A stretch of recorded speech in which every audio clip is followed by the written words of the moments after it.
before all that, Derek Chauvin has been convicted of George Floyd's murder in a landmark trial heralded as a turning point for police accountability in the US. Well, the verdict was reached by a jury after less than a day of deliberations. And as you can see there, triggered an outpouring of emotion on the streets of Minneapolis, where protesters have gathered for days on end. Yes, President Joe Biden and Vice President Kamala Harris called the family of George Floyd after the verdict was delivered before holding a press conference on the case. It was a murder in the full light of day, and it ripped the blinders off for the whole world to see. Nothing can ever bring their brother, their father, back. But this can be a giant step forward in the march toward justice in America. Here's the truth about racial injustice. It is not just a Black America problem or a people of color problem.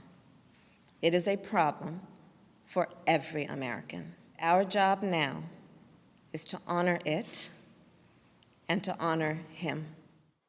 Well, Prime Minister Boris Johnson also shared his thoughts on Twitter, writing, "I was appalled by the death of George Floyd and welcomed this verdict. My thoughts tonight are with George Floyd's family and friends." Yes, and today we're speaking to George Floyd's cousin, Thomas McLaurin, and uncle, Roger Floyd, who are with us now with their reaction. Welcome to you both. I mean... Thank you. First of all, I'm sorry, and thank you so much for joining us today, because this can't be easy. I'll come to you first, Thomas. Yes. You know, as the world, we were gripped, right? We were gripped to find out what that verdict would be overnight for us here. What was it like for you as family? What was it like for you waiting for that? It was very tense. I haven't felt this type of feeling for a very long time. It reminded me of when my mother passed in 2010. I had allowed so much to build up, and when the verdict was finally read, I was able to release, all of that built up anxiety, built up pressure, all of those emotions sort of coming to a head. I felt like Niagara Falls. Everything just came rushing out, and I was so relieved to hear the verdict as it was read. Mm-hmm. And Roger, that I think is the case certainly throughout Minneapolis, throughout much of America, that this was a country, this was a city, it was a group of people outside the courtroom, your family, everybody holding their breath to see what the jury did. Indeed, yes, indeed. And we were so gratified that this happened at the time it did. And we knew, I had a good feeling that it was going to be a guilty verdict, because the deliberation was a short period, and they came back far sooner than I had anticipated. So when it was read, total joy. I was just gratified with that result. And I think not only our family, we're grateful, but I think the world is grateful, because we saw justice right before our eyes. And we got justice. It prevailed, and we're grateful for that. How hard was it for you, Roger, to follow the case? Because you followed it very closely. Absolutely. I'm retired now, so I had the time. And there were moments there in the last couple of weeks or so where I had to turn away just a moment. But I had to engage the process and relive it again to make sure I took an account every aspect of it, because when the prosecution basically said, we're going to sprinkle the case throughout the proceedings to show you what exactly took place, which is why we should come back and render a verdict of guilty. And they did just that. And Thomas, because there's talk of this being justice, but for most, it feels more, rather than it being justice, it's accountability that's being taken. What do you think needs to happen? You know, we saw that guilty verdict and, the world sort of gasped and felt that bit of relief. What do you think needs to be done in terms of police accountability moving forward? Because, you know, unfortunately, your cousin's name, your nephew's name is among, you know, a long list of victims that have sadly lost their life in this manner. What do you think needs to be done when it comes to police accountability? You're exactly right. It is a long list of names that goes way back, you know, before even you and I were on this earth. Mm. And so the question now is, now what? What do we do? And my personal feelings towards the police is that, you know, I'm all for police protection. Their motto is to protect and serve. And so that's what needs to happen. You need to protect and serve the community. There needs to be reforms. You know, that's not my lane, that's not my avenue, but I do believe that if they would do a little more vetting of the police officers that they're going to hire, social training, you know, help them to engage better with the community that they're serving. Yeah. You know, if you go back to olden times when you see police walking a beat, you know, they knew the kids, they knew the parents, they knew the corner store owner by name, and everyone knew the police officers, and they were neighbors. They were a part of the community, and we need to get back to that somehow. Yeah. And also, Roger, at the centre of this, obviously, as we've just pointed out, as Rochelle was saying, this is a long list. At the centre of this is another tragic death. We wouldn't be here if it weren't for that body cam footage. Correct. That's correct. As I said earlier, because the world saw exactly what took place at that moment when it happened, everything was revealed. So the police could no longer stand or shield themselves behind what we call the blue wall. They came forth. They were forthright in their testimonies, and that is true justice. And as a result, I agree with Thomas about the vetting process, the substations. They need to basically be in the communities with the people.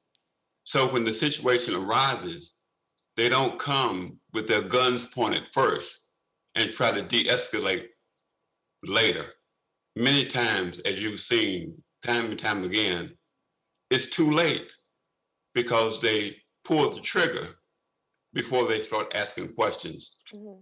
And you can easily intimidate a citizen when they first hear a gun because they have no idea what is going to take place in that moment.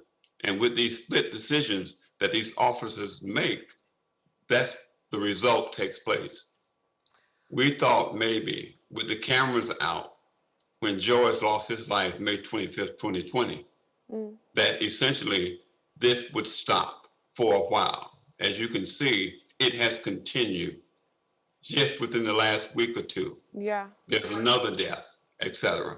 Well, so it's ongoing. The tragedy is, and the details of this particular case are still unfolding, so we're not 100% sure what happened here. But Bakia Bryant, who's 15, was fatally shot by a white police officer in Columbus, Ohio, Tuesday afternoon. This was moments before Chauvin was found guilty of murdering George Floyd.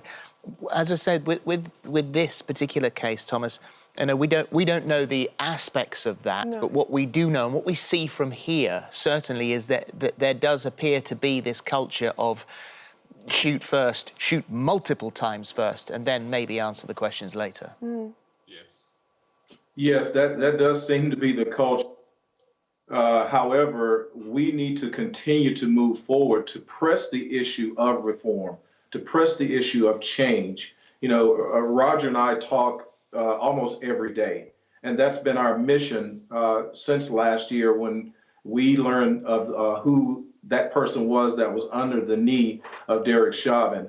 Our mission has been to move forward and press for change. We want to take the momentum that was started, you know, because you can go back and you showed some footage earlier of the celebrations yesterday, but we can go back to last year and look at all the marches, all the protests, and again, ask the question, now what? We don't know if the shootings will ever end. Yeah. However, we must make an attempt to make things better for those who do survive, who do move forward, who do get up every morning and go to school, go to work. What can we do to make a difference in their lives? And that's been our mission, and that continues to be our mission. Absolutely that. And for you both, obviously, this is family. This is a very, very close and real experience for the pair of you, but you seem to have adopted a sort of global extended family. You know, there was so many people, as you said, protesting during the Black Lives Matter movement. What would you say to those people? Because clearly there has really been a big influence on this case because of those. I would say thank you, a resounding thank you for their efforts, because we have to maintain this continuity. We have to keep it in the forefront of the world, because the world is watching, okay? So we got to advocate every single day for legislation to enact laws that are real changes, because those individuals, especially those small percentages of police especially, will realize that there is a consequence for their actions. Yeah. And there's law to back that up. That's what is critical. Absolutely. And George lives on through the foundation as well. Some very important work planned there from the foundation, Roger. Yes, indeed. It's the George Floyd Memorial Center. As Thomas said earlier, we'll continue to advocate for that change that we're talking about right now. But the center's mission is to push the agenda further, reminding every day. It's not about the Floyd family per se. It's what we can do to give back to society. We've implemented initiatives that will do just that. And this is complementary of the Floyd family and the George Floyd Memorial Center, where we can give back to marginalized communities to enhance their way of life, their economic status, socioeconomic status, to move them forward, to allow individuals to live in their own neighborhood by providing technology training, for example, to get them certified and establish a workforce in their own community, so industry can come to them without them having to uproot to go to the metropolitan areas to seek employment. I mean, that is an incredible legacy that Really George has left behind. Hopefully this landmark legacy as well. Just one final question to you, Roger. In 8 weeks' time, we find out what Derek Chauvin's sentence will be. What do you think of him as a man? You're a man of faith. What do you think of him as a man? Well, obviously, he made a mistake. He was overzealous in his actions. Thus, he's going to pay the consequences of that. I think the judge was fair in all of his proceedings. He also reminded us every single day that we will follow the letter of the law. And the jury did just that. So as a result of the guilty and the verdict of all three charges, he will look at that. And I think that he will sentence him that which he deserved. I believe that. I claim that in my prayer every single day. But it's truly unfortunate that George lost his life because of an overzealous police officer. Devastating, absolutely devastating. And if they had really investigated him earlier with all the charges he had, they knew that eventually this was going to lead to some type of tragedy. Thank you both yeah. very much indeed. And well done for being so selfless in a time that is just horrific. Tough time for the family. Horrific. But thank you so much. So much dignity and hopefully an enormous change to be made. Our thoughts are with you. And thank you very much for joining us. Thank you both. Thank you so much. Thank you. Thank you.